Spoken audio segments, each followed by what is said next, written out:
So I'm Chris Harris, and I am the director of the Esther B. Clark School, which is a division of Children's Health Counseling, is right across that courtyard, and also we have a campus in South Bay in San Jose. Esther B. Clark School is what they call a non-public school. And for those of you not familiar with that term, when school district special education programs are unable to help kids derive some educational benefit by helping them regulate their emotions and manage their behavior, they are referred to my school at Esther B. Clark School, where we have a therapeutic milieu and we actually teach kids how to self-regulate and how to manage their behaviors so they can return to their district settings. So the topic we're going to talk about tonight is one I'm very familiar with. I average doing about 200 IEPs a year, so I have a little experience about it.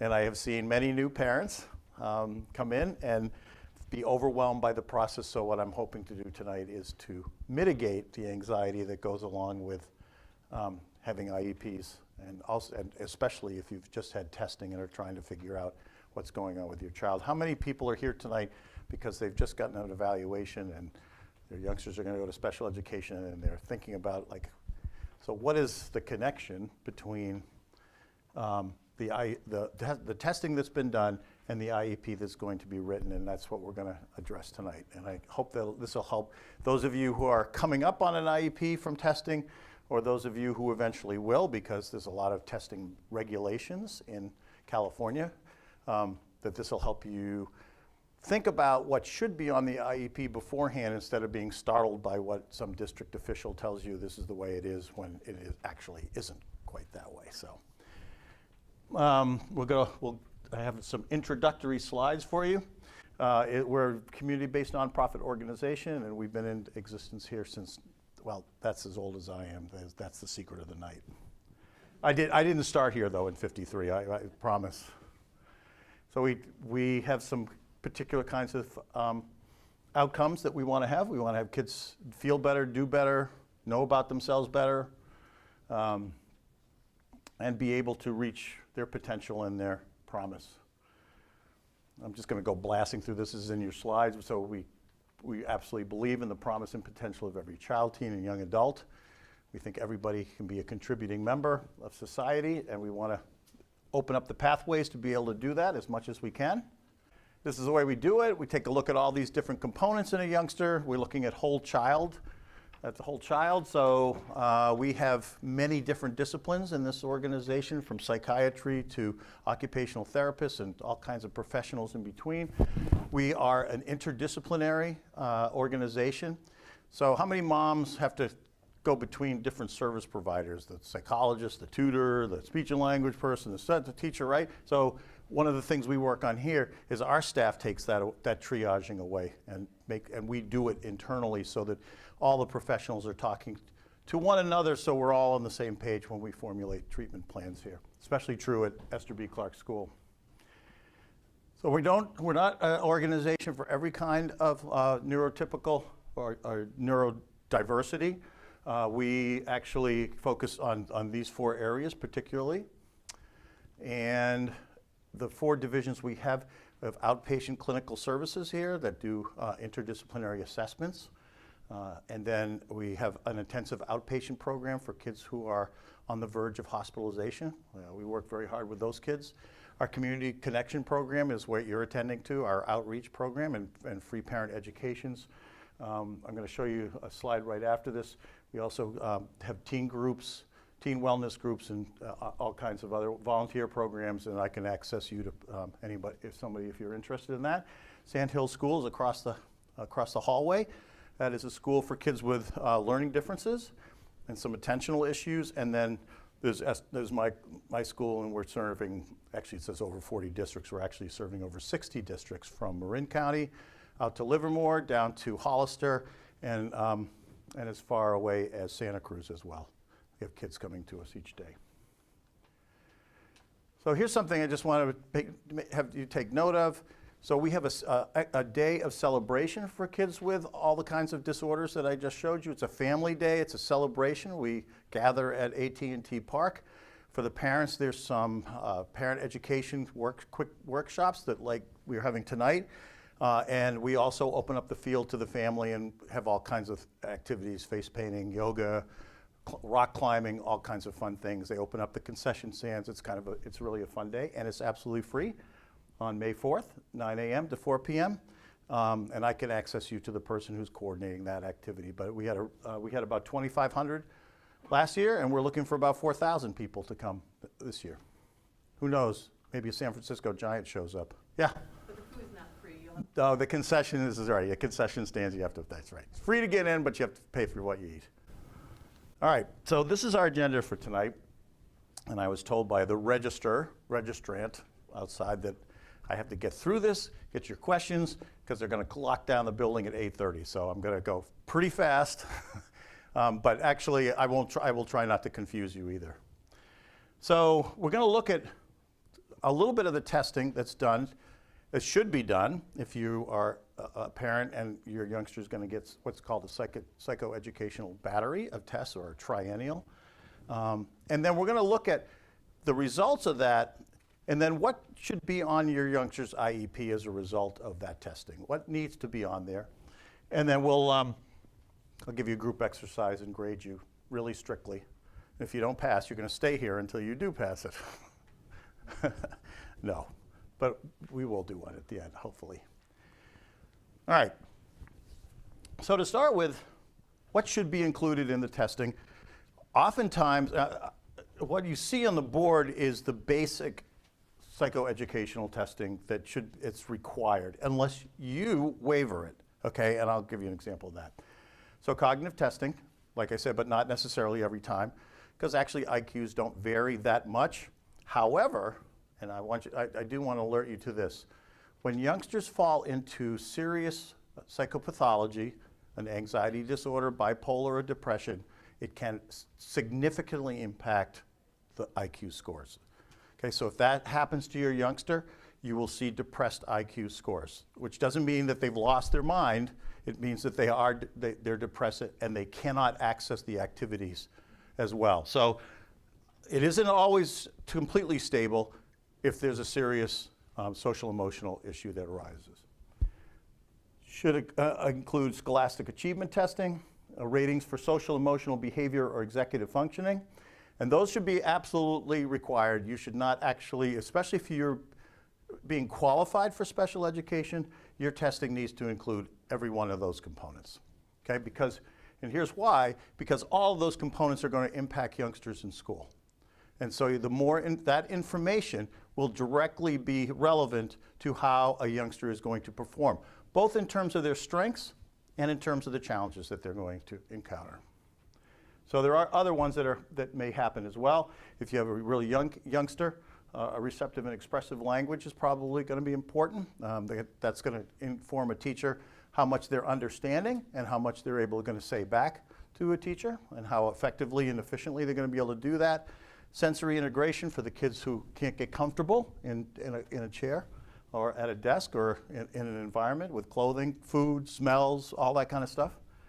Auditory and visual processing is how they take in information well and what they do with it, okay? Because every time you're taking in information in schools, you're going to be expected to then generate a response. And so one of the things that auditory and visual processing tell us is how well are they going to be able to do that, and how quickly are they going to be able to do that. And then executive functioning is what I talked about at noon. Executive functioning has many components, and they are sort of the overseer of the orchestra of the brain. They actually coordinates all the activities, all the components that go into being successful in school, and this is oftentimes a core area of difficulty that kids are encountering in school. All right.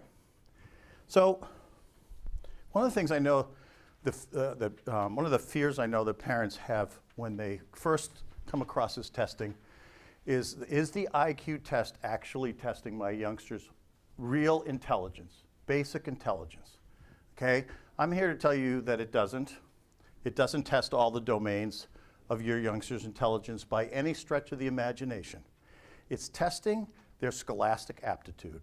how well they're going to do in a school-based environment. It is not an accurate predictor of their employment success. It's not indicative of their motoric abilities, because that's not included in a lot of this testing at all. It tests specifically how your youngster is going to be able to perform in a school or academic kind of environment. So it's going to highlight relative cognitive or thinking, reasoning, strengths and weaknesses. That's what it's designed to do. Strengths and weaknesses. On a testing report, you'll see a series of scores. You'll see probably a grade equivalency score on some testing. You'll see something called age equivalency. You'll see something called percentile, and you'll see something called standard scores. The most accurate predictor of success and the most informative score on any kind of testing is the standard score. So on the next, these scores actually show us what the bell curve is. So an absolute average score on an IQ test on the Wechsler is 100.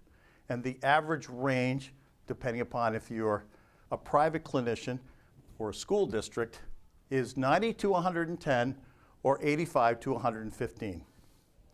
Now, here's what you need to know. Private clinicians, when they do testing, have a range of usually between 90 and 110. That's the true average range. The public school district stretches at 5 points either way. And so youngsters who have standard scores in the 85 to 90 or 85 to 89 range are considered average, but I want you to know as parents, they are going to struggle in that particular area. A score in the 80s on any domain, which I'm going to show you in a minute, means the youngster is going to struggle somewhat on that task. Okay? Hold on to that. So it ranges to 60, basically 50, all the way up to 140. Okay, and you can see that very few people are on the outside. This is considered, 69 and below is considered intellectually deficient. Okay, those are the kids who are identified as ID. These are the youngsters we're most concerned with right here. The kids with scores between 70 and 89. Those are the ones that we're going to focus on tonight. But I can tell you that we run into a lot of kids who have social emotional problems whose scores actually range from 110 to 130 or 111 to 130. They tend to be impatient. They tend not to understand that other people aren't as, quote, smart as they are. And we tend to see a lot of social problems of youngsters who happen to have a high intellect. They get bored. They genuinely get bored in school, and they get frustrated because people aren't keeping up with them, okay? And that they develop actually behavioral issues around that, and social issues as well. And they actually need as much attention at times as the kids on the other side. All right, so we're going to start with the IQ test. There are 5 domains. They're listed here. I'm going to talk very briefly about each of them. They have this. They are combined, or you will see a score next to each of these domains, a standard score just like I showed you, okay, somewhere between the range of 50 to 140. So the first one is verbal comprehension. Verbal comprehension is the most important one for in a scholastic environment because it actually tells us if kids are going to be able to make associations, see the meanings, or derive meanings, and be able to use the English language effectively to show what they know, okay, to basically show what they know. This is a test that's given orally by the examiner, and there's an oral response by the child. So it shows different things like similarities and making associations. And seeing associations or seeing patterns through research has been shown to be one of the most important cognitive skills that kids can develop in school. When you can relate something to something else, when you see a similarity of one moment to another, or one concept to another, you're going to be a more successful student than if you see everything in a separate silo, okay? And this test, this particular domain of testing actually helps us to understand whether youngsters are going to be able to do that effectively or whether they're going to struggle. Next one is social awareness and judgment. They actually ask questions about what do you do in particular situations, what's the right thing to do, what's the wrong thing to do, what would you do if, and it gives us an idea of a youngster's perspective taking in a social milieu. Gives us an idea of how alert, how aware they are of others around them and being part of a community. They express their general knowledge, which is called crystallized knowledge. It's just basic information. This is all obviously age normed. And then their ability to be able to problem solve and do abstract reasoning. So an example, if a youngster is on the autistic spectrum, they can do very well with concrete thought, problem solving. When it becomes more abstract and the concept becomes more abstract, typically they struggle a lot more than the neurotypical kids. So this is one set of testing. The next domain is visual-spatial reasoning. And this, we take the language out. We're asking a lot of the same kinds of questions, except there's no verbal interchange between the examiner and the student. So we're giving students something to do that's non-language based. So one of them is called block design. So they will see a two-dimension of a series of blocks, starting with like 4, working up to like 12. And they are to, within a time, reconstruct it using 3-dimensional blocks so it replicates the picture that they're shown. So basically, visual-spatial reasoning gives us an idea of these particular abilities listed on the board, except we've taken the language out. So a lot of times, we see if kids are having trouble in the verbal domain, we see these scores actually quite high, which tells us they can actually reason very well, but the language is an impediment for them. The language is an obstacle, and that's very important information for teachers to have, and it's very important information for you to have. Okay? Yep. Do they have a non-visual equivalent for this for a child who has visual impairments? I don't know because I've never given one to a visually impaired youngster. And they may just skip the visual part and only give the auditory testing, and they would supplement that with other auditory processing testing. Good question. Actually, I don't give the test, but I've interpreted a ton of them. All right, so you guys can do one. Here's an example. This is called under visual puzzles. So you're going to do some problem solving right now. What goes in the question mark? 1, 2, 3, 4, or 5? Anybody dare take a test? I'll tell you what. Stick your hand up with the number that you think it is. 5.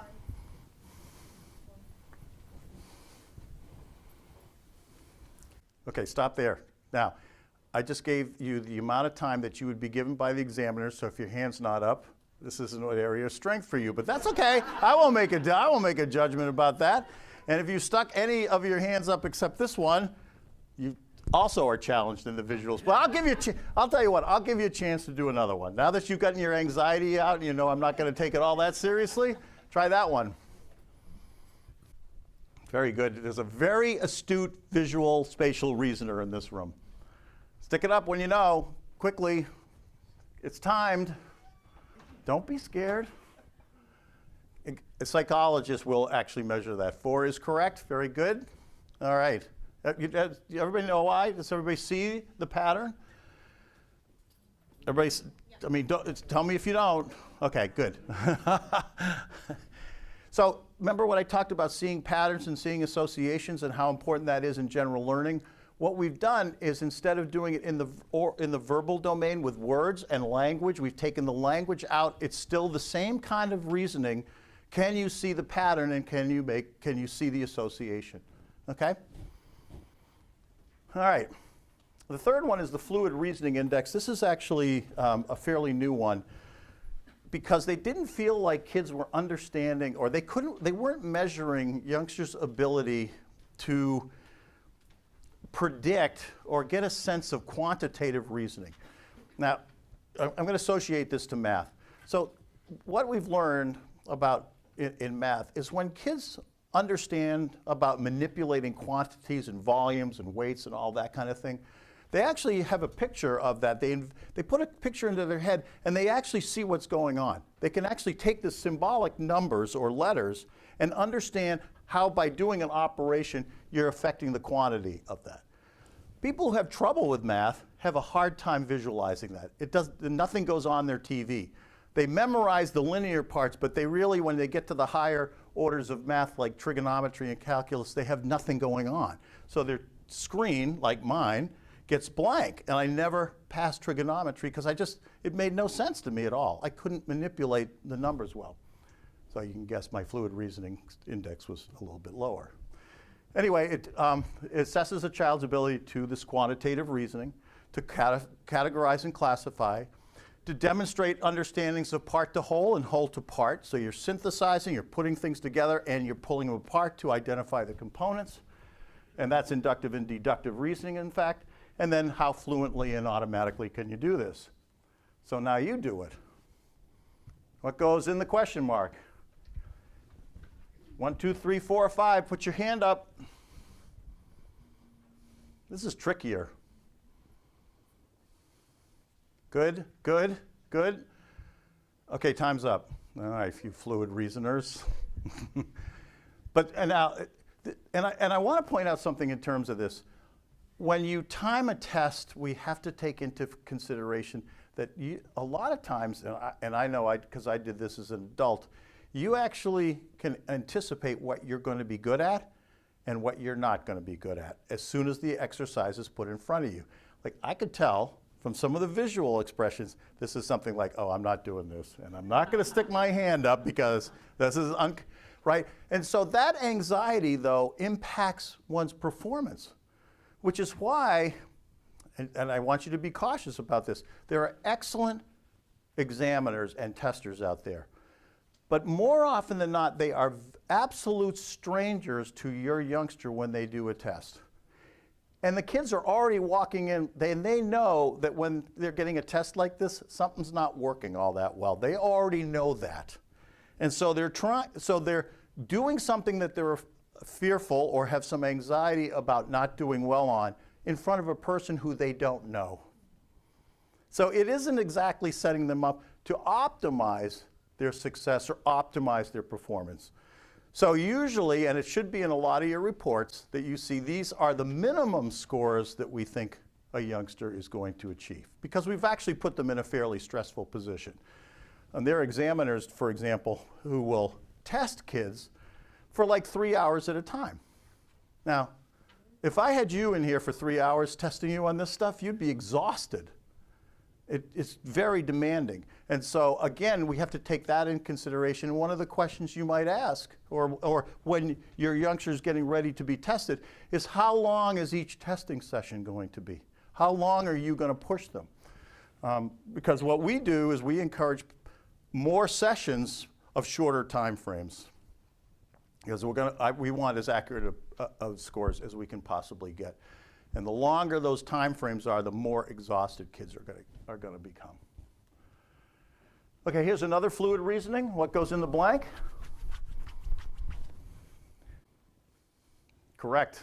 All you people who did 4, that is very good. Okay, that's called closed reasoning. What you've done is you've taken here's a whole, and now you've taken what part of it do you need to make that whole? Okay, so it's a very distinct kind of reasoning. Again, no language is involved, but a very important kind of reasoning skill that kids need to exercise when they are in school. All right, next one is working memory subtest. I can tell you this was my disaster. I actually, I had standard scores that ranged, honestly, between 130 and 75. So this was my low score. I did terribly on this. So the examiner actually asked the youngster, we can do this, to repeat back the numbers that I give you in the sequence that I give you. Okay? So here you go. 5, 7, 9. 6, 7, 8, 7. And you keep going up. Okay, that's the first part. And the second part is Now I want you to repeat the numbers back in the reverse order I give you. 4, 6, 2, 8. Ah. See? That's hard. One of the reasons it's hard is because there's no context. It's just random figures. I've seen some youngsters do this up to like 7 or 8 or 9 in reverse, which is absolutely a remarkable cognitive feat. I'm not quite sure how it helps you in school, but it is a remarkable feat. So we're going to talk a little bit more about working memory in a little while, but I want you to, this is actually an area that many kids struggle with, and it is actually one of their saboteurs for their ability to be successful in school. So I'm going to explain a little bit what working memory is. So when you enter information when you hear information, you have stimulus coming in, and what you call register it. You're either going to ignore it, you're going to get rid of it, you're not going to really register, or if you think it's important enough, you're going to actually put it into what's called your working memory. So that is a very fragile memory. And in school, we tend to throw a lot of information at kids very quickly.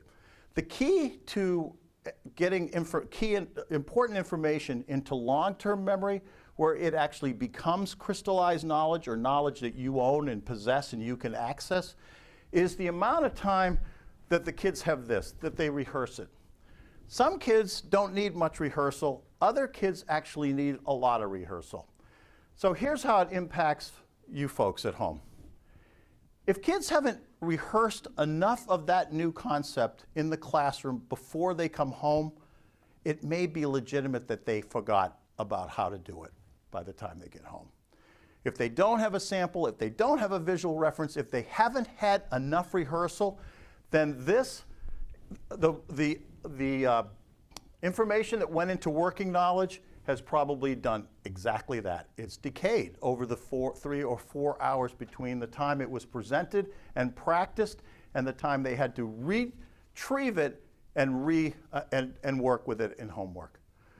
Oftentimes when kids struggle with homework, it's because there wasn't enough rehearsal and the information that they needed didn't get registered deeply enough into their memory because they didn't have enough rehearsal time. We used to call this drill and kill, okay? But what we've also discovered is some kids need more drill and kill if we're going to actually put it into their long-term memory, okay? And that's a teacher's responsibility. But I want you to be aware that this is one of the real saboteurs of youngsters being able to perform the way they want to in school. All right, here's the other one, processing speed.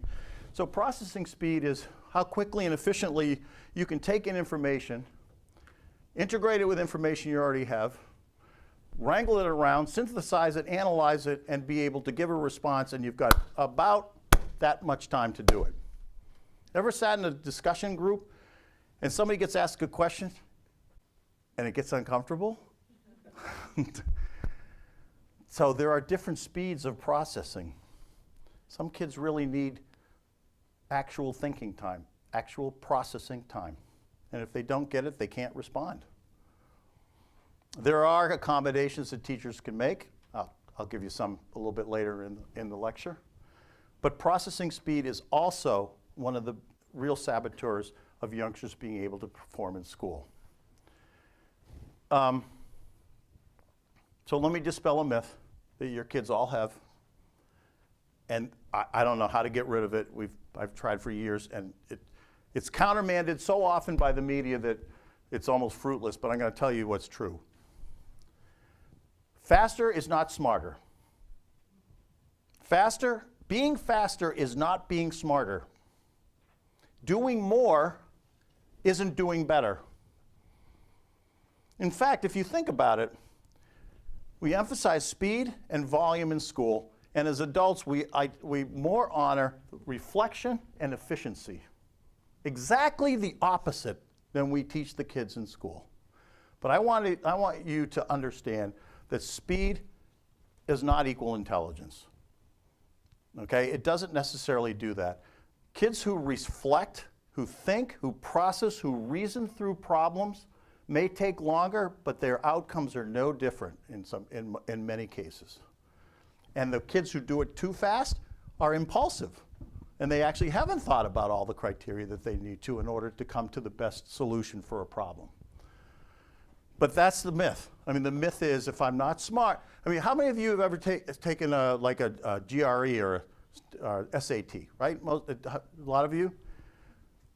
Were you the last one finished? Have you ever been the last one finished? It's very uncomfortable, right? Oh my God, everybody's got this better than I did. No, you fell into the myth. See, that's speed. But there is an anxiety that gets generated the longer it's taking you, because we're all ingrained with faster is smarter, and it's not. So let me see if I can. We're not going to do this test, but basically what the youngsters are asked to do is they get this sheet and they identify, see the symbols below each number? So the examiner holds a stopwatch and says, okay, you've got X amount of time to put these symbols into these boxes. Go. And then you watch about how systematically the kids do this. Okay, you can see, if you think about it for a second, there's all kinds of ways to approach doing that. And in the processing speed, we're trying to figure out, do kids have a strategy to go as fast as they can? Or don't they? Or do they go linear, like a 5, and then they have to look back at 4, and then they've got 4, but they got to look back up at 3? Or do they go 5, and where's the other 5, and where's the other 5? See the different strategies? So the examiners are seeing that. But I want to take some of the pressure off of that score, because we oftentimes see lower scores at Esther B. Clark School because kids don't have strategies, and they actually don't process very quickly. And they're very anxious about that. So I just told you this. So, you may see processing speed problems showing up in what we call disfluent reading of text. They're consciously having to put energy into decoding or recalling math facts. Disfluent speech, okay? They're thinking as they're talking. Poor note-taking skills, delayed responses to discussion questions, and hardship keeping up with peer conversations, especially those of you who have adolescent kids. Those conversations can go very rapidly, and kids who have processing speed problems have difficulty in those situations and can feel somewhat isolated or ostracized from peer groups that are very proficient in that. When you can't, as I said, processing speed issues are closely related to the onset of anxiety disorders because of this whole myth of speed is smarter, okay? And it really does create a sense of anxiety for kids. All right, so then they give you this Scholastic Achievement Test. I'm not going to go into this. Same kind of scoring. This is basically the cluster of scores that your youngsters will get.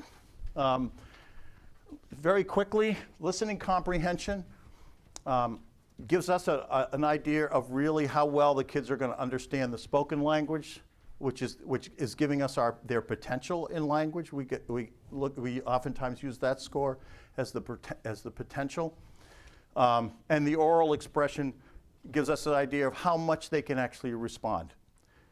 Those will not necessarily correlate listening comprehension to reading comprehension, because there's a whole bunch of other skills that are required to do this. And listening comprehension won't actually be reflected in written expression many times, because writing is the most complex and complicated skill that we ask kids to perform in school on a regular basis. So potential is here, and we oftentimes see hardships or difficulties in here. When we do, just to give you an idea, your youngster is not at all ignorant of the fact that they're not working at the same level or the same proficiency as their peers. These scores indicate they have lots of understanding and they have lots of thoughts that they can express, and this tells us that the symbolic realm is not very friendly or hospitable to them, and they're frustrated in this area. And this discrepancy can actually provoke or precipitate mental health challenges. All right, here's a quick visual on executive functioning. Executive functioning looks at these particular components down here. I'm not going to go into a lot of effort or a lot of discussion, deep discussion on that, but they give you kind of interesting scores. The assessment measures are still being developed in terms of their real accuracy and their how well they actually test for what we're looking for. But all of these, as you can see, are pretty important skills to have in school to be able to perform proficiently. And when kids lack that ability or the sub-skills that go into those particular areas, they're going to struggle in school. And so executive functioning testing can give us some idea of where those breakdowns are so that we educators can begin to address those particular areas. So here's some things it tells us. So and these are by observation by examiners a lot. So a key skill that every student needs to be able to do is inhibit. Inhibit means when you have a feeling, you own those feelings, which is fine, but how you express them and when you express them and where you express them needs to be controlled, which is called inhibition. Okay, we can be bored, okay? You can feel bored, but if you fall asleep in front of the teacher, that's probably not going to work in terms of political acumen. So wake up, you guys, come on, right? Shifting, the ability to transition from one activity to another. We have lots of kids here who get perseverative or fixated on doing a task. They get interrupted in that task. We ask them to change again to another task, and they have a hard time being able to adjust to end one activity and start a new one. See what else we have. Things like initiation. Do they initiate? Do they know when the directions are completed, do they actually then start the assignment? Or do they continue to stare at somebody? Or do they not listen to them and hope that the teacher comes and repeats the directions again? So this is one of the things we look at in that. Time and organizational materials management. How many of your children have time or material management problems? Okay, it's pretty common. And for just our time management, we're not talking about being able to read the clock and seeing that it says 7:10. We're talking about how long is it going to take me to do this assignment? Here's an exercise to help your kids with time management, just as a slight deviation. So one of these nights when your youngster comes home with homework, have them do a chart and have it 3 columns, what the activity is, what they think, how long they think it's going to take to finish that assignment. And then when they finish the assignment, to record the actual time. Well, you'll see where kids anticipate that it's going to take them a certain time, and the actual time is very discrepant from that. And to help with time management, what you want to do is get them to anticipate closer and closer to what it actually takes them. You will know if your youngster has a time management challenge if they anticipate that the math assignment is going to take them 15 minutes and it actually ends up taking them 45. Or if they think it's going to take an hour and it actually took a half hour. That's an equally difficult time management problem. So if they keep practicing that, what we watch the kids do is begin to, in fact, come closer to the anticipated time and then the actual time. And their internal time clocks are getting more and more accurate.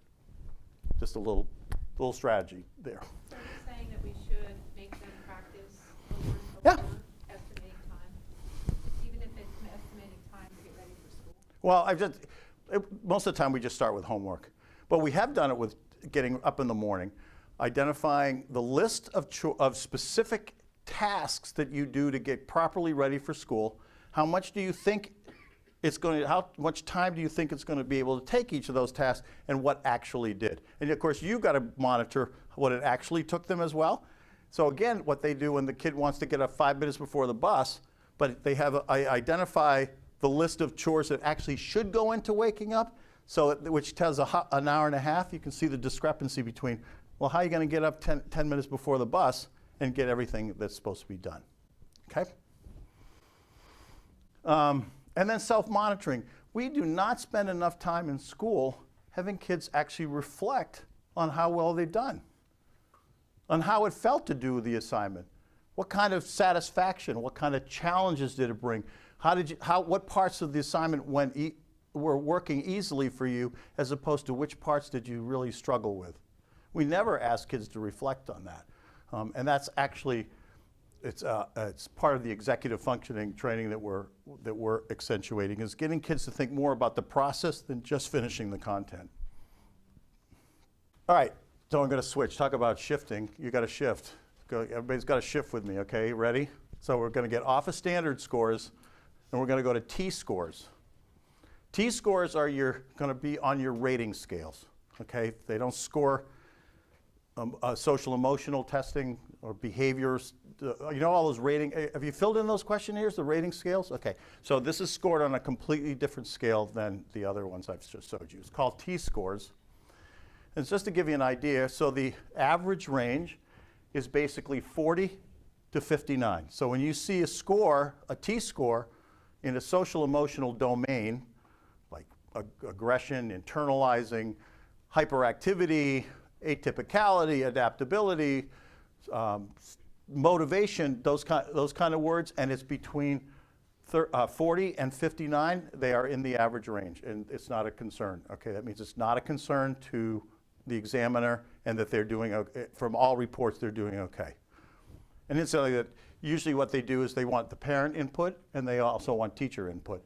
Okay, and that's what actually needs to happen. You should be included in putting these rating scales together, and the teacher will be too. All right, they're clinically problematic when they become higher. Okay, when we see elevated scores, we're looking at kids with anxiety, attention problems, regulation problems, depression. We're looking at behavioral disorders. All of those kind of things begin to appear when we see scores start going over 60. Okay, and obviously the higher they get, the more severe the symptoms are being manifested. So really low scores mean the youngster is having difficulty just adapting to some environments, and they don't do very well when there's changes in their environment. And those scores tend to get very low, and that means kids have a hard time adjusting to different kinds of settings, different kinds of environments, different people. Okay, all of those things that indicate that they have trouble in there. So here's some examples of rating scales you might run into. The BASC is very popular, is used a lot today. Some of you may see in the adolescent particularly, behavior and emotional rating scale called the BERS. And then the Connors has been also used quite a bit. So those are the most credible ones. If you see something else, you might ask them why you're not getting one of those four, because they've been tested for validity and reliability more than the others. Yeah. The social emotional, going back one, is that in the WISC? Nope. It's just a separate social emotional. This is totally different. This is so you've taken the intelligence score. Now the kids have taken the academic testing. Now these are the rating scales. Okay? This is the third part. Okay? Well, I know we've moved on, and I mean, as far as changing to T-scores from the previous scores, which were the critical scores, but I was just wondering, like, because we've done academic testing, I was wondering, social, I don't remember doing the executive functioning. Okay, yeah, and that may not be included. That was not included in the basic component. Okay, that may be an add-on test. Good question. Okay, so here's the review. All right, so generally speaking, this is the graph you want to keep. If your scores, if we're talking about standard scores, okay, and your standard scores on any of the tests that you're talking, that are you given, are in over this range. Okay, this is clearly above average. Your youngster has an identified strength under the standard score. Okay, not so much on the T-score. The T-score, if the higher the score, the more problematic that particular area is socially and emotionally for that youngster. Okay, so a high score on a rating scale indicates a problem. You will see in the subtest scores something called scale scores, like for example, on when you looked at the matrix or you filled in the puzzles, there could be a score there. And again, if they get a 12 or even 11 and better, that is an area of strength. That particular domain is an area of strength.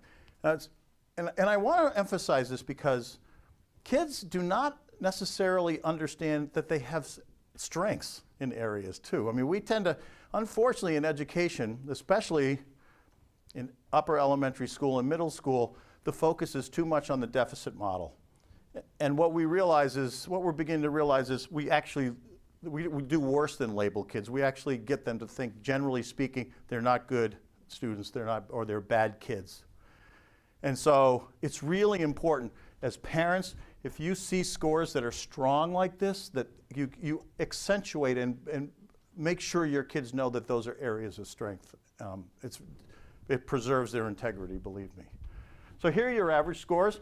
If you get scores in there, you won't be qualifying for special education. You won't be referred. You won't get a 504 plan. You won't get an IEP. You won't have to do the goals, and you can get up and leave this class. Okay? But usually people are not in this class because their kids are all getting scores in this range. So down here, obviously the below average range, we're going to look at the scholastic issues, the reasoning challenges, the skill challenges here. You may see them individually in the scaled scores as well. And then we talk about not being able to adapt, becoming withdrawn. So those very low scores on the social emotional scale are also a warning. So everything in red is something we're going to focus on in terms of helping you with your IEP.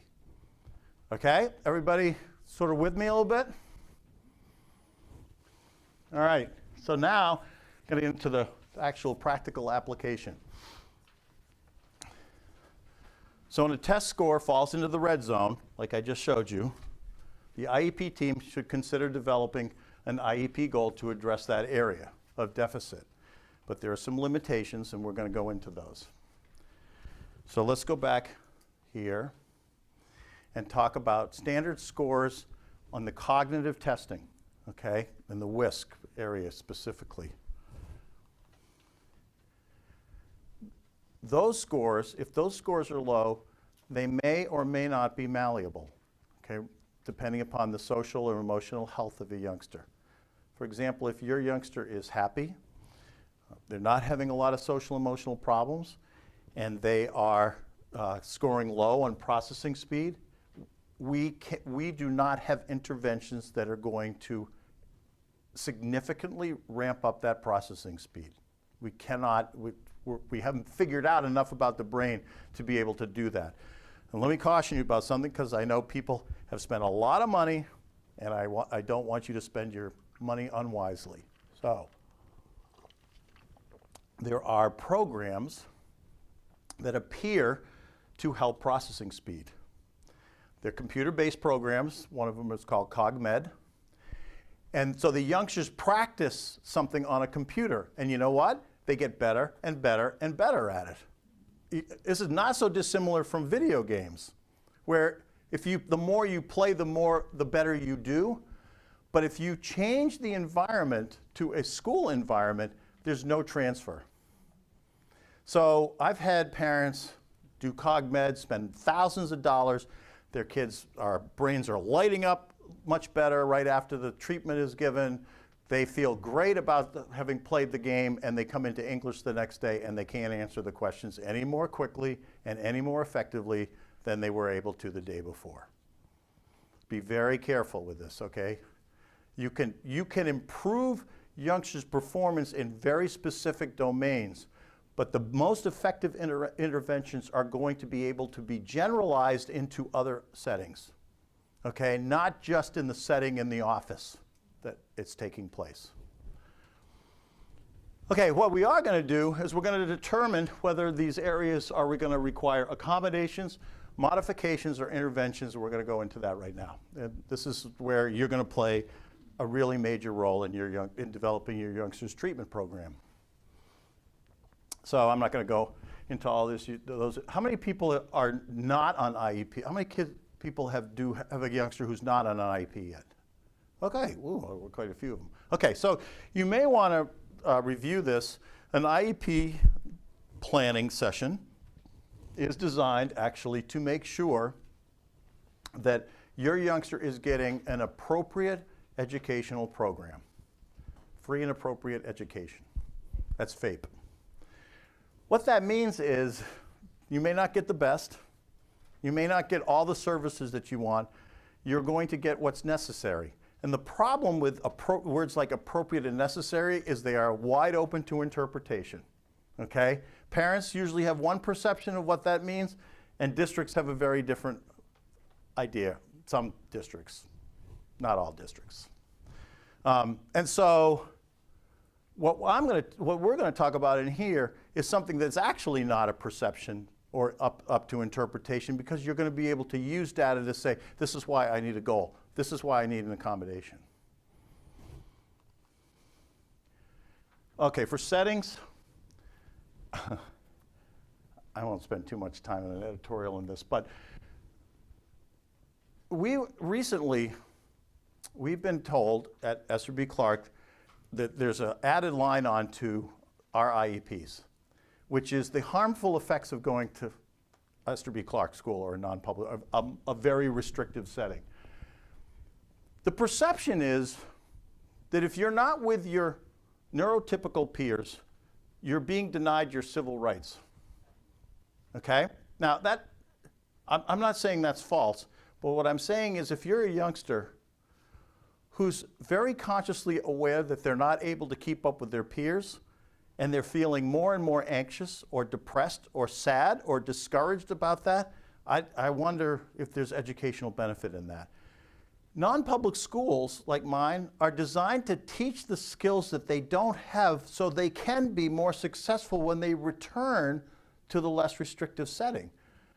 See, what we're saying is sometimes kids need a respite, or they need to be in an environment where like youngsters have the same kind of problems, so that teachers and staff can help those youngsters as a group to learn how to function more appropriately and more effectively, so they can transfer that back to the less restrictive environment.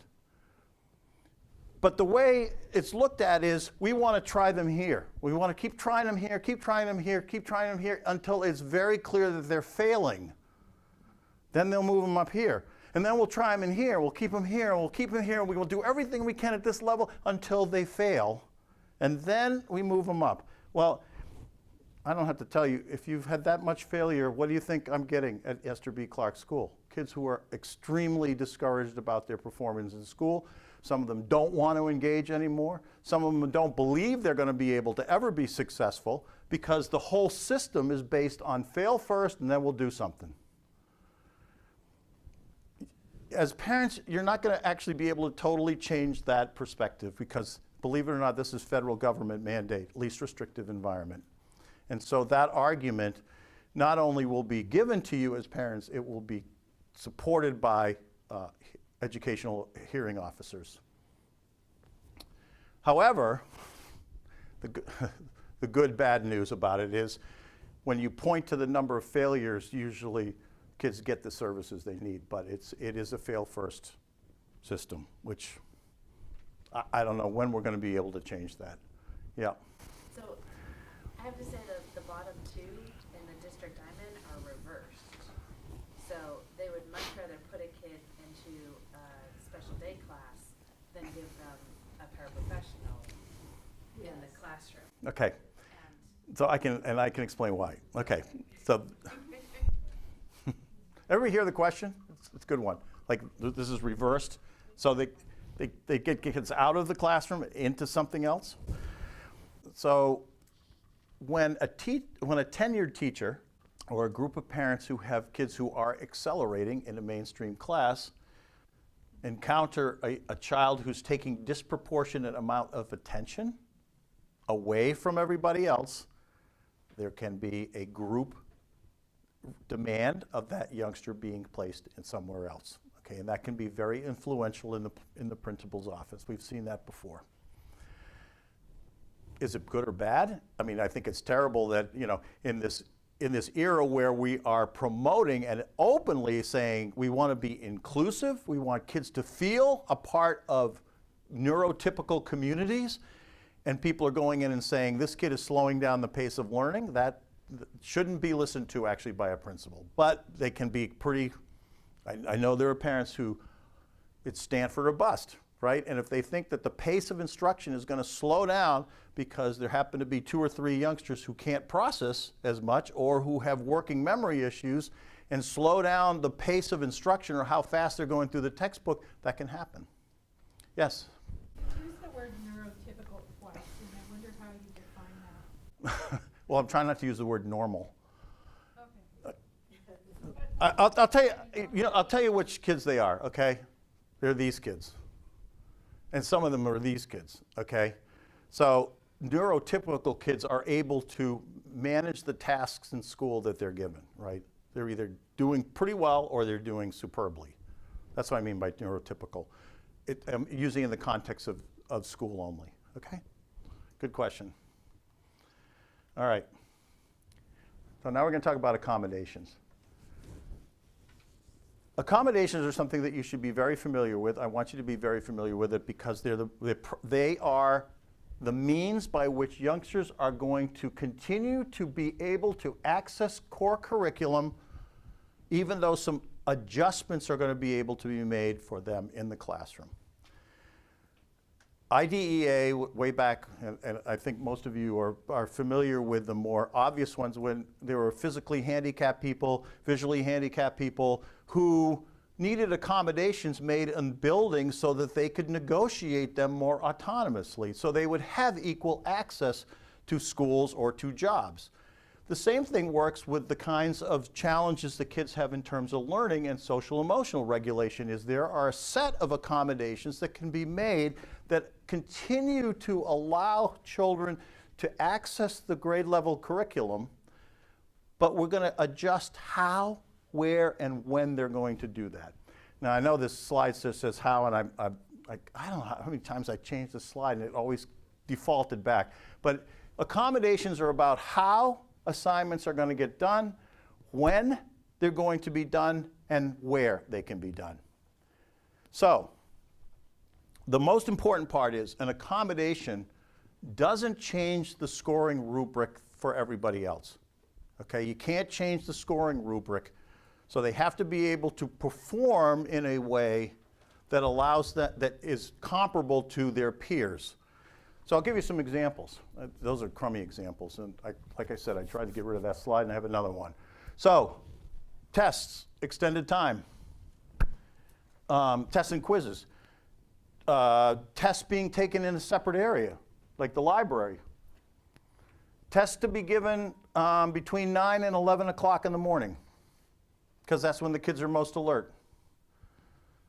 Textbooks provided as speech to text, or text to speech, sorry, text to speech. So audio textbooks. Okay, same textbooks, just delivered differently. And more written assignments, speech to text. Those are accommodations. The outcome, the performance, the caliber of performance cannot change. It is comparable to what everybody else in that class is doing.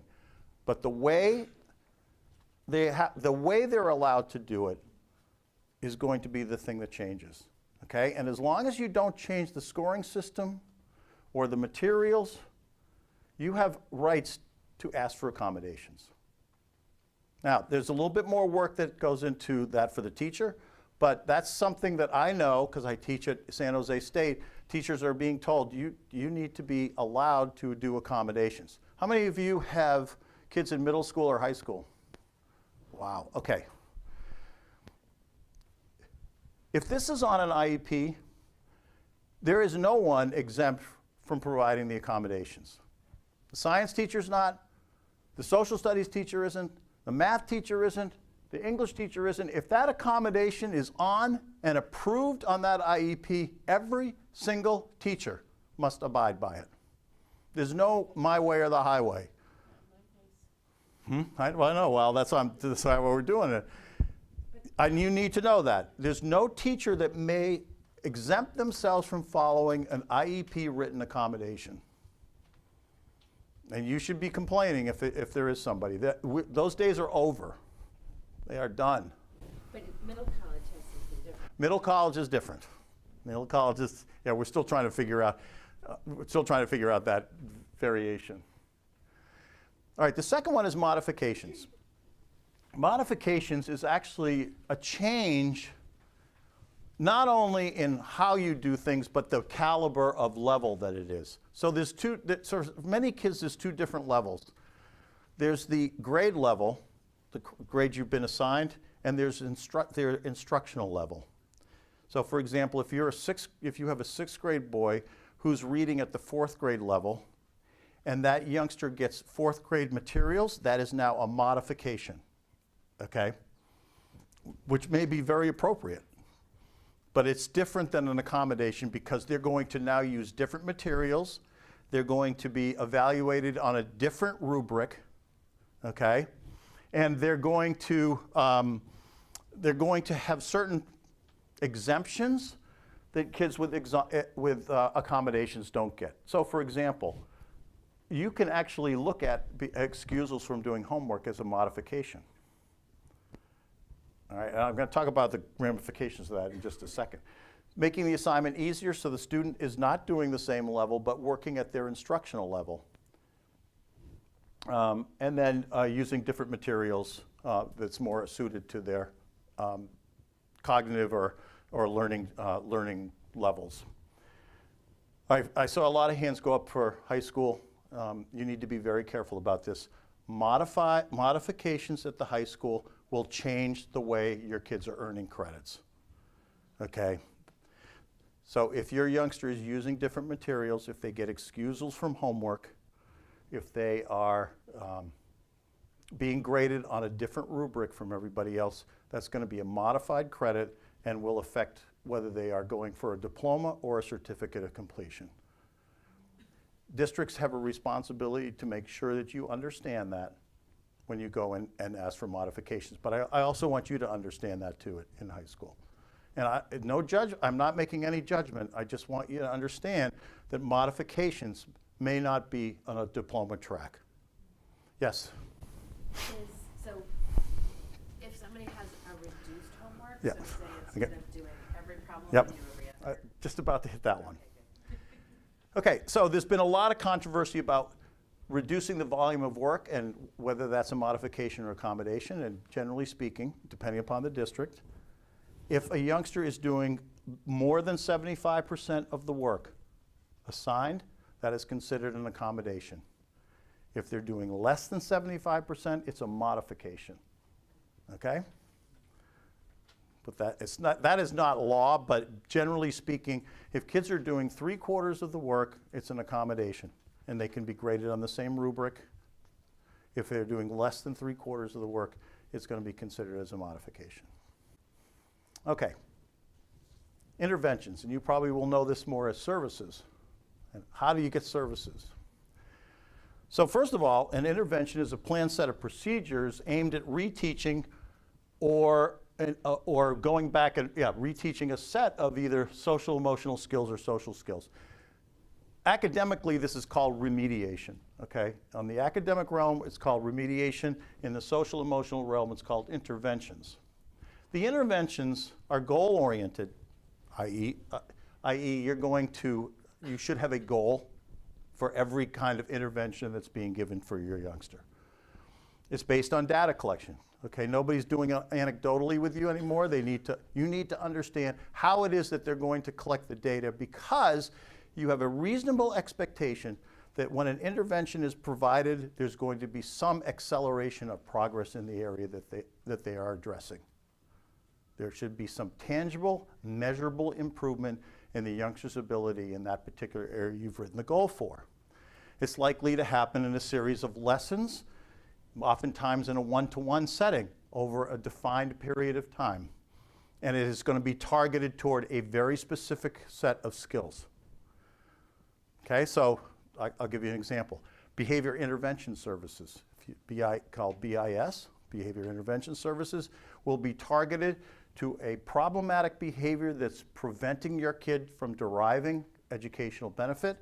It's to be delivered by a trained behavior specialist and should have an outcome of mitigating the symptoms that have been an obstacle.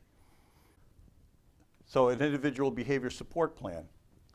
Anybody have a behavior support plan? Okay. So individualized behavior support plan that addresses a child's chronic propensity to swear at the teacher and run out of the classroom when given an assignment. Feedback requires the student perform some editing. There should be a goal written very clearly that's going to mitigate that obstacle to that youngster's learning. Okay, so they need to give you, in that, a baseline of how frequently and intensely it's happening and what the targeted outcome is. Incidentally, just a couple of things on that, and then I'll take your question. So if you, in behavioral goal writing, so if you're mitigating these, the baseline is probably going to be fairly low. When you have behavior support plans, the behavior is usually pretty chronic and pretty intense, of variable durations, but it's usually pretty intense and pretty frequent.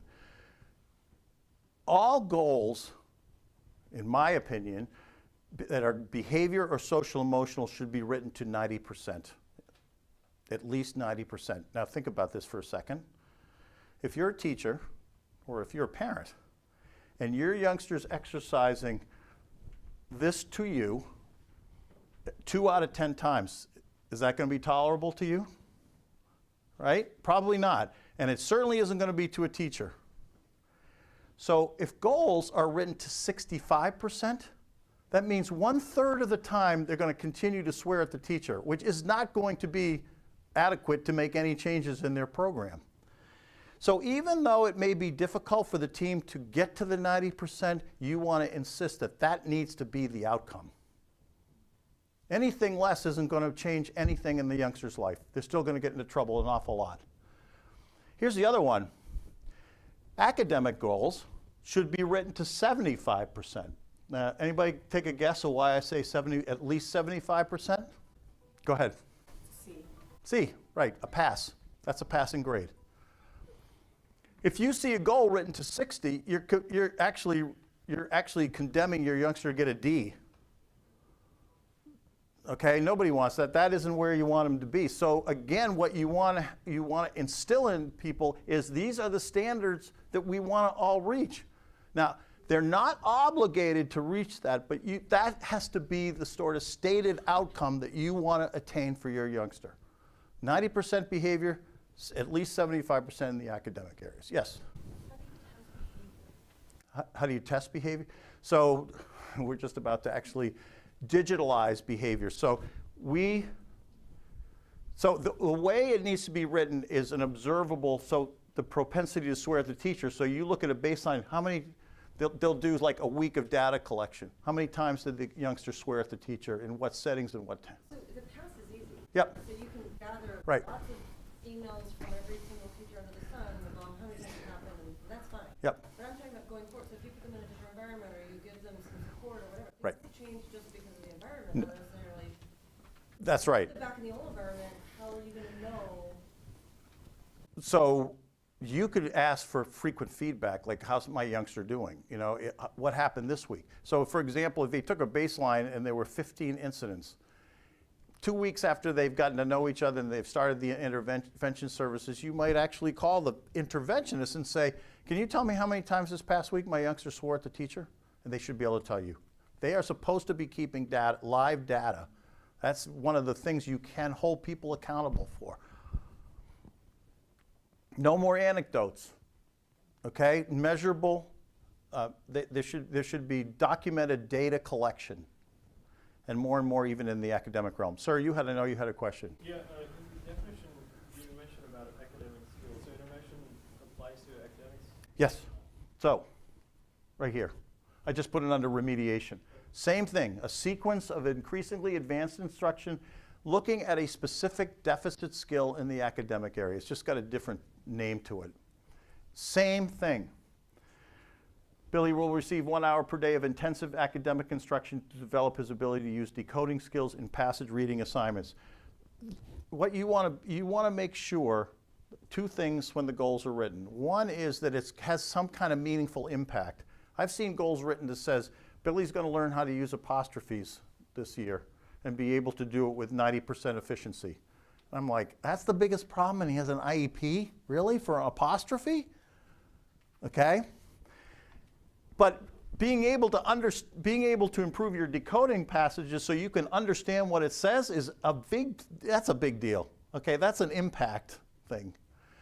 The other thing I want you to think about here too, and I'm going to show it to you in the next slide, is the concept of really what's going to happen. Oh, darn. Okay, I'm not up to it yet. I'm going to skip all the way to it then. Is this.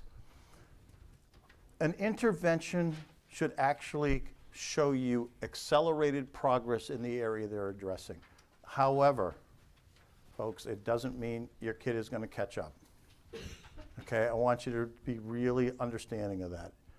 That usually neurological differences like that are going to be somewhat persistent, partially because the demands of that particular skill are going to increase as the youngster advances through school. So just as they get closer, there's going to be a ramp up of the expectation, and your youngster is going to continue to struggle. But what is fair to say is the rate of progress over not having the intervention should be clear and evident to you. So you're looking at a graph of someone of Deborah who got remediation. So this is the class, okay? And basically that's a grade level equivalent. It's kind of a aggregate score.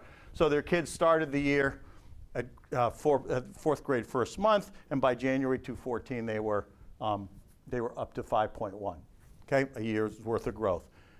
Billy struggles here, but he didn't get intervention, and you can see that he didn't close the gap at all, okay?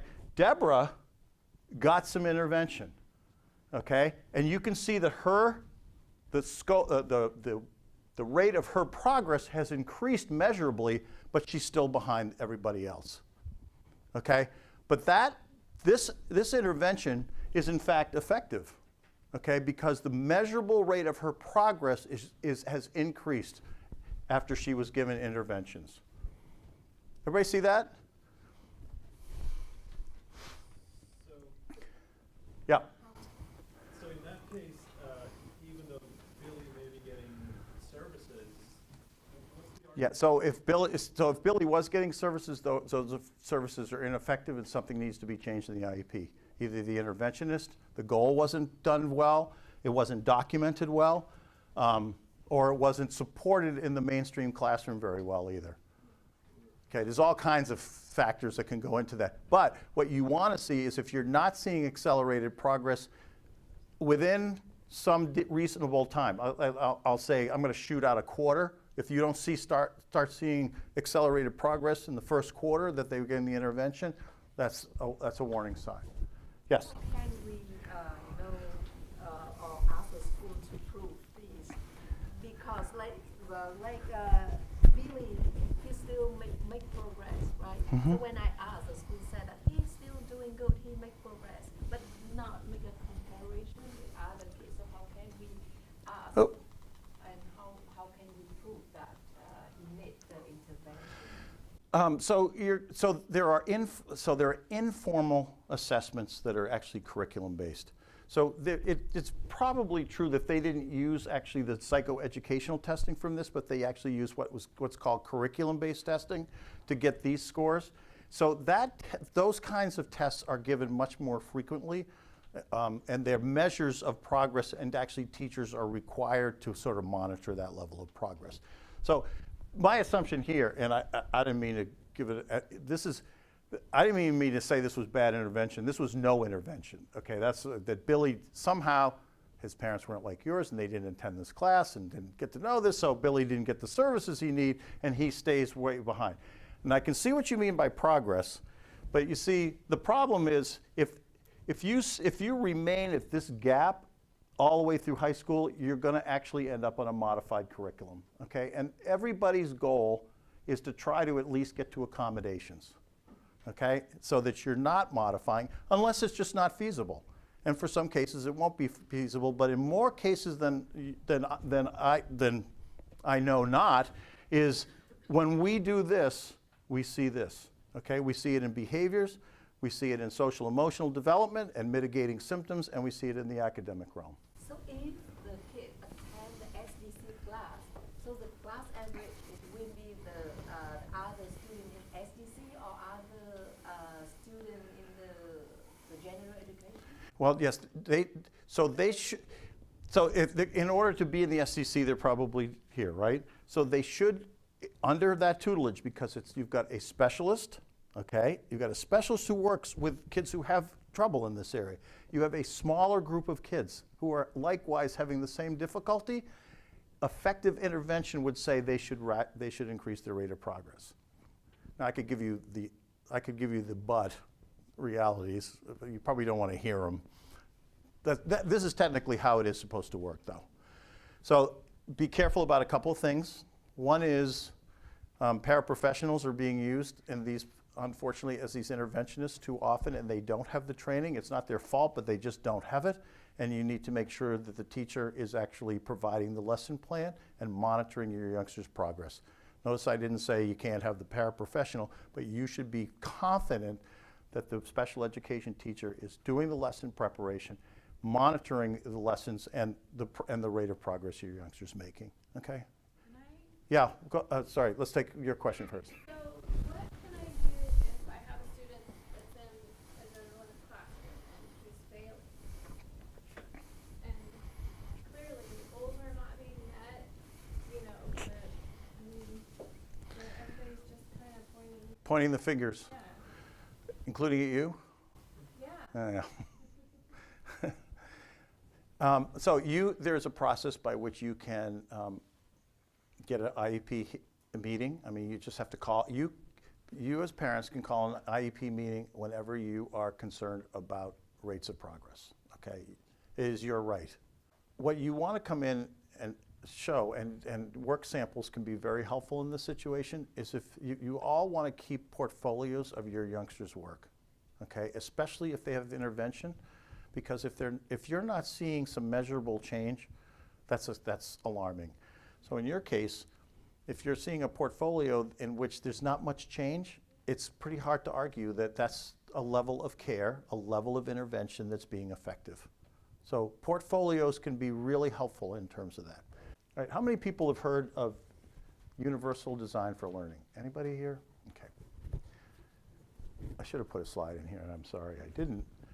I'm going to go really quickly into this because it's quite a change in the way public school teachers are being trained and are supposed to instruct in their classrooms. So very quickly, on a very high level, teachers today are to be trained in universal design for learning. And that means this: they are to provide multiple mediums for providing instruction to kids.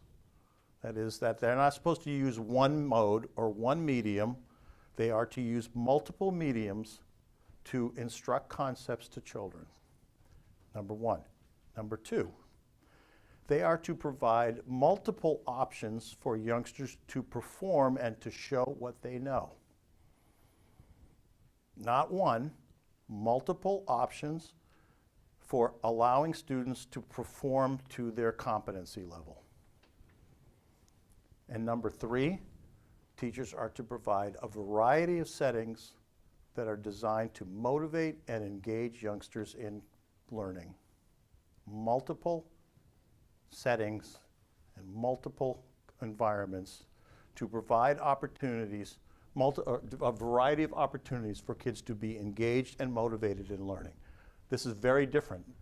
It's very different from what I'm doing with you folks, where it's lecture and notes. Okay, it is not to be like that anymore.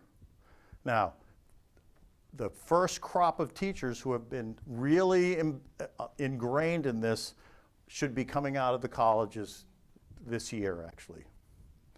So you've got tenured teachers out there who are not familiar with this. This is going to be an evolution, but I just wanted you to know, especially if your youngsters are young, that there is hope on the horizon, and all these things around accommodations that we've talking about should actually be right embedded in the whole instructional process in mainstream classrooms. We're doing it at Esther B. Clark School already. I mean, we just do it as part of what we do. And we actually have to remind ourselves how many accommodations we're making for these kids. And you'd be shocked at how transformative it is when teachers provide multiple ways of presenting information, multiple ways of getting kids to show what they know, and setting up a whole variety of different environments. It makes a huge difference because kids find what their competencies are rather than always banging their heads against the deficit. All right, so you want IEP goals written in areas of your academic achievement that are below average. There should be a goal, okay? I want you to consider having a goal for those areas that are representative of below average scores. Not the ones that are average or even low average, but below average. So if you have an 89, or actually, I'm gonna be really accommodating, 85 score or lower, there should be consideration for writing a goal in that particular skill area. And the outcome should result in a statistical change in the performance of that youngster if you get the correct services and the correct accommodations are made. Oh, wait, this is really important. Only interventions and remediations will statistically change youngsters' performance levels. Accommodations won't. Accommodations are actually workarounds. So the youngster's skill weaknesses in that area that are accommodated will not improve only with an accommodation. There will be no improvement in that weakness area, but working around that weakness area to give them access to the curriculum is the purpose and concept of what a good accommodation is. Only interventions and remediations, these are the only venues where kids would be expected to make accelerated statistical changes. Yeah. I have a question for you. My daughter's a sixth grader, and with Common Core, even in the upper elementary and the middle school, there's a lot more of group Yes. projects, Yep. group exercises. Yep. If they are not in that special ed class, like science, social science, and science for her school, they're in a general ed class. If we are asking the teachers to accommodate so that because they're going to freeze in that group environment, because, the rest of the kids are not giving them, is that considered an accommodation So, or a modification? okay, so that's a really good question, and it's open to all kinds of if, ands, or buts, okay? But what I'll say is this, is the idea of being in a group should be to accentuate the youngster's strength to participate in that group. So I would say it's an accommodation because it's avoiding having them have to do something they don't do as well. In a well-defined group setting, everybody gets a role, and the teacher is intuitive enough, ideally, to understand this is how Billy's going to participate, okay? Great question. Now, that's theoretical, okay? I'm giving you a caveat on that. All right, so I went over this. These are workarounds, okay? So don't expect it when the accommodations are made that your youngster's skill in that area is going to improve, okay? So if they have a hard time writing an essay and they're in a group and they're going to do a group essay, his essay writing isn't going to get any better. His content knowledge may be indicated on the essay because he's participated in orally in developing that essay, but his essay writing isn't going to get any better, okay? Did that, did this. So in a rating scale, if you have a social emotional goal, we should be identifying a specific social or behavioral issue, usually a behavioral issue, that we want to mitigate the symptoms of happening on its frequency, its intensity, or its duration. So the object is, that's the data collection. If they have tantrums on an average of 3 times a day, an effective intervention should be, let's get it down to once a week or once a month, okay? What was that frequency? If the frequency was the youngsters having tantrums 3 times a day, okay, we should be able to mitigate those symptoms right down to like once, I mean, there's obviously, but you get it down so that it's the exception rather than the rule. If your youngster is identified as eligible under emotionally disturbed or other health impaired, you should be asking about school-based mental health services. What are they? School-based mental health services should be, they should be available in every school, so a counselor is assigned, or a therapist who comes onto campus, or at least you're funded for therapeutic services, okay? Incidentally, all these services should always be free and appropriate, okay? You shouldn't be paying any money. Also remember that transportation should be provided if this is going to be out of your home community school. All right. So here it is. I just jumped to it too early. So you do have a slide on it. It's important. And if you use, one of the advantages I think you're going to have about attending this class, not necessarily listening to me, but attending a class like this, is your vocabulary is going to be more sophisticated. And believe me, districts take note of people who are knowledgeable about the system more than somebody who just nods their head and is really passive in their participation. You will get more attention by being able to be knowledgeable about this and knowing where the goal should be, the accommodations, who's responsible for doing the accommodations, okay? All of those things are important and they empower you. Yes, ma'am? Will those eligibilities will, like if you change from one to the other, like bring more services or less services? By changing By changing, like for example, changing other health impairment to changing like an eligibility, is that? changing the eligibility from other health impairment to, Okay, I don't know, from another one. yeah, okay, let's, I've seen like, for example, SLD, a specific learning disability, change to ED. Okay, when youngsters' behavior becomes more predominant, it should dictate the type of services. So SLD, the interventions will be primarily academic and intensive academic instruction, whereas if you have a youngster with emotional disturbances, you still may hold on to that, but therapeutic and behavior management services should also be probably discussed. Does that answer your question? Is that? Just because what comes like under other health impairments is So other health impairment has a wide range of youngsters involved. Typically, and most frequently, it is identified for youngsters with attention deficit disorders, hyperactivity disorders, but it can be for kids who have diabetes, who have respiratory problems, who have neurological differences, who have chronic diseases or genetic differences, okay? And all of those need to be specifically identified and supported in the school. Now, I won't even get into a long discussion on this, but how many of you have nurses that are in your school all day long? A couple, okay. So this is terrible because we are actually denying kids with health impairments the right to have medical services that could allow them to participate in school for more effectively and for a longer period of time, but we're taking nurses out of the school buildings. People are misperceiving actually what they do. All right, let's see if just going to finish up. Personal perspective, okay, we're going to wrap it up. Okay, you always need to go to the IEP, always.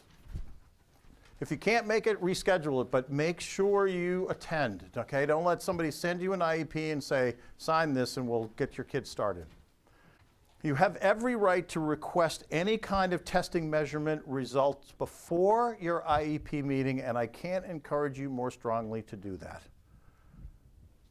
It is unfair, it's a power play for you to walk into an IEP meeting and be handed a 40-page triennial testing and figure out what that means and how it's going to affect your youngster's educational program. Okay, if you have triennials, which everybody does, once you're in the system, every 3 years the public school is obligated to retest your youngster. When you are getting ready for a triennial, absolutely demand that testing report in advance of attending the IEP meeting. Some people want it a week, you won't get it in a week. 48 hours is a really reasonable time. And then just say, I'm going to really review this, I'm going to write down my questions, I might have somebody else review it as well. what happens if they expire? Then postpone the IEP. You have every right. Don't go to the IEP, okay? Just don't. Get the report and then say, I haven't had time to review They it. have like 60 days. Yes, they do. But you can extend that time. And then we delayed the IEP, and they said that because of the 60 days. Mm-hmm. So here's the strategy. So you say, okay, I'll go to the IEP. I'm going to sign that I'm here, but that's all we're going to discuss. Now let's reschedule for the next meeting. They've met their legal obligation, and you have time to review your IEP. okay? Yep, they might be a little annoyed with you, but they're also going to respect the fact that you know what you're doing. You have every right to sign that you attended the meeting and choose to take the proposed IEP home. Folks, don't do this. This is my one don't do tonight. Do not sign the IEP. Because here's what happens if you don't. If you refuse to sign the IEP, the school has no obligation to insert or begin any of the parts of the new IEP that you did agree on.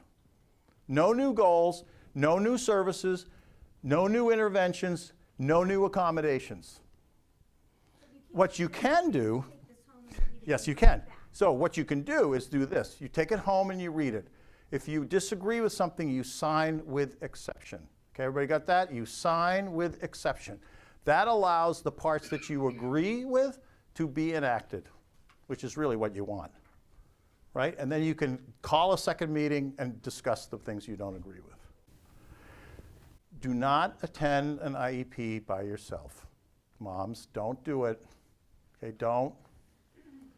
You're wonderful people. You are absolutely wonderful people, but you are emotional creatures, and when you hear bad news, it's hard to keep listening with an objective perspective.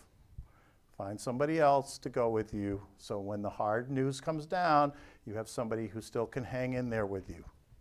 Okay? Please do that. Okay? And if you're a family that with a kid who has numerous and many kinds of issues that could actually need IEP services, you want to prioritize, you want to talk with somebody else and prioritize it. No youngster, no teacher will ever be able to handle 30 or 40 IEP goals. They won't be able to do that.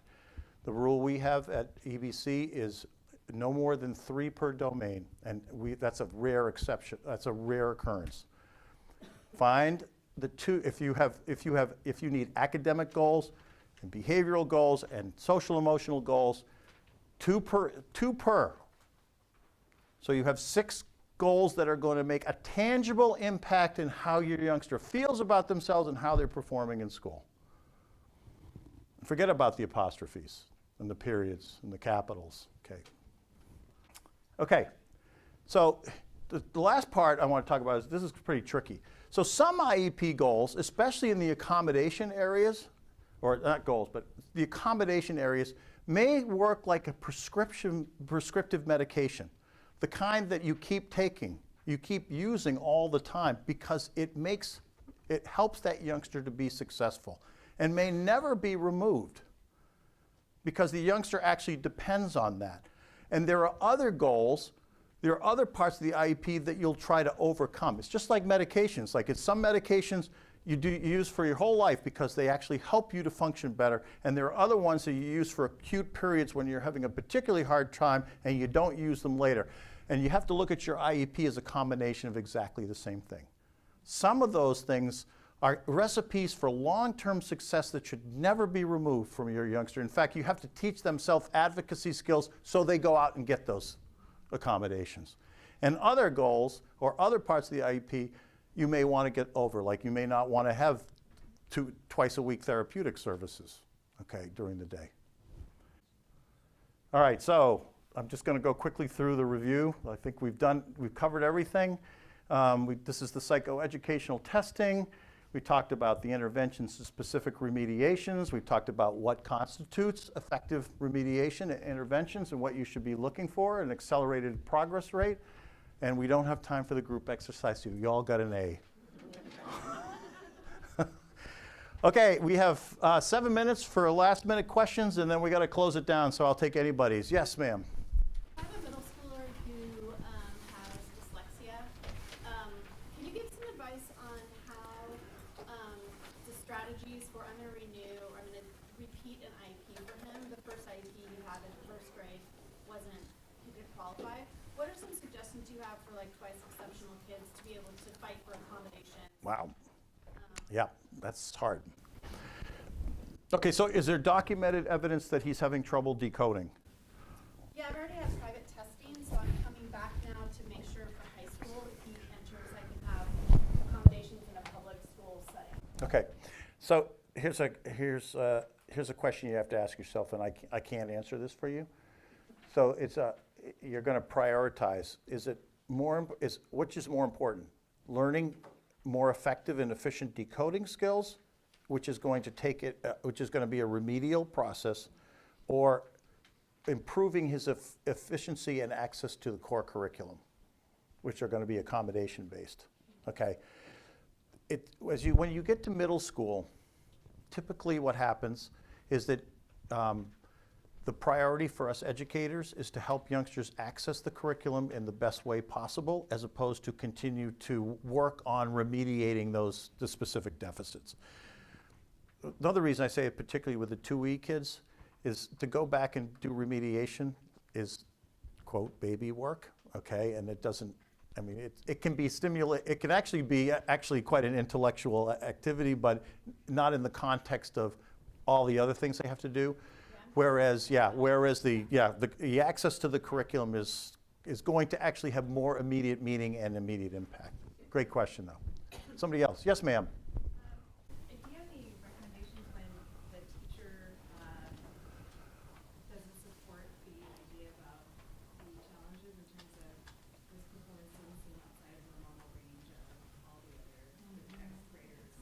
Okay, so do you have an IEP? No, A 5.0. I didn't even get into 504s. How old's your youngster? 11. Okay.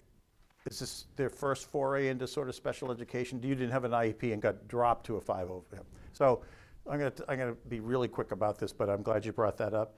A 504 plan is not a legally binding contract. You have to find people who are humanistic in order to exercise that. Only an IEP is a legal contract. Yep.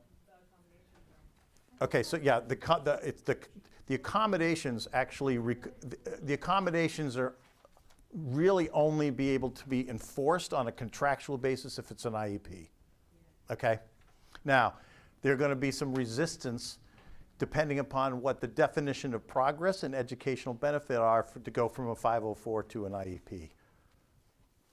So if you don't think your youngster is progressing, remember what I talked about, the portfolio? Okay, that's going to help you because somebody else is going to say, yes, they are making progress and they don't need to go to an IEP. They've been trained to say that. Okay, so you're going to need to show documentation that your youngster's actually not making progress with a 504. So for like the function and executive functioning, can that be the number of missed assignments, Yeah. forgetting to turn in assignments? Well, or if the work completion is at 68%, I can convert that to a D. That's not passing. Okay, somebody's got to do something to help him become higher in work completion. Who's going to do that? Yeah, you can ask that. Like, I don't want my kid to get a D. Who's going to help him do better on that if he's only turning in 2/3 of his assignments? Now, be careful because they might say, well, what are you doing to help him do that? And you need to be able to say, well, I've done A, B, and C. Okay. Yep. Hold on. Okay. I lost it. Processing speed. Got it. Okay, this is why somebody with learning disabilities and ADHD shouldn't be a parent of kids with learning disabilities. Love processing. You see, you're buying. Now, this was time buying. This is a great example of. Survival I love it. skills. I love it. Go for it. Okay, so my son is like I have actually been told that he will test out of his IEP. Okay, great, but I don't want it done before high school. Anyways, he's not getting any benefit going to the resource. So his plan is he's mainstream for everything. He's actually like doing fine with Okay. a little bit of support. Okay. But he has to I guess they have to cross their T's and dot their I's, and they make him do these writing nonsense things when he could be in his classroom doing the writing assignment. Okay. That's due, versus, do they have to go? No, you can. Can I say? You can change the services. Right. You can. But does that null? No, and don't let them do that because he still needs all the accommodations, okay, on that IEP. So, and this is a really good, it used to be that you could have an IEP that was called watch and monitor, okay? I don't think that exists anymore. I think they've taken that away. But you say, I need those accommodations enforced. That is a prescription for his success. So I don't want him off the IEP. I just don't want him to have the service, the pull-out service. Because he's not right. Yeah, he's just that's not great. good. I don't think you'll get much argument on that. I'd be surprised. It's a less restrictive environment. They love it. They're paying less for your kid. Well, initially, my idea of him going to what our school calls resource is he would get the assignment from Yep. the classroom, and then they would support him Right. getting his work done. No, they give him totally separate Well, then get him out of there. nonsense stuff. Got. And, you know. See, that was great. That was inhibition. That was inhibiting. That was really well done. And it has now caused him to be bitter, so I'm being told that he has an attitude. And those that know my Yep. kid knows he doesn't. Nope. have an attitude. The service is actually being counterproductive. I don't think I would say that, but I say, my kid doesn't need this service anymore. But Call an IEP. They will not, they They, can't null you make it very clear, no, you're not nulling the IEP. The accommodations need to be enforced. When Yeah. I asked him, he said something about, well, I have to do the evaluation so that we're, No, I'm like. I don't think so. That's it's just like he bureaucracy. literally said, I I'm know. giving him this stuff just so I can get my end of the deal. Yeah. Try this other one, and then you can contact me over here at CHC if that doesn't work. Which school district? Just Well, curious. it's Cupertino Union, I'll take care of it for you. but he's at. I have lots of he's kids at from one of Cupertino. He's at one of the Yeah. alternative Yeah. schools, the K through 8. Okay, that's all right. We'll work through that. Just very quickly, and we're gonna have to finish up here, is the less services your kid gets, the less cost they are to the district, and make no mistake about it, school is business, okay? It's a business. So it's very hard to go up the ladder until you fail because they don't want to pay more for your kid than they have to, right? And they love it when they pay less, okay? I mean, that's you can never say that, and do not use my name when I'm telling you that, but that's the white elephant in every IEP room, okay? It is a business. They've got to watch their budget. You need services for your kid and don't care about whether or not it's going to take from the mainstream education. It's totally understandable, and you don't need to know that. Last question. Yeah. I just wanted to say, I'm working with an educational consultant who is skilled at understanding IEPs, knowing about your child, looking at their testing, and making sure they get. She'll be attending the conference with me. Great. Because I'm not skilled at it. So anyone who wants her name, feel free. There's actually quite a few ones that are very good and very reputable, and they are very objective, and they can range in expense too, so be careful about that. Thank you all for being here tonight. Please do your surveys. I have so enjoyed having you tonight. Hope you got something out of it. Thank you.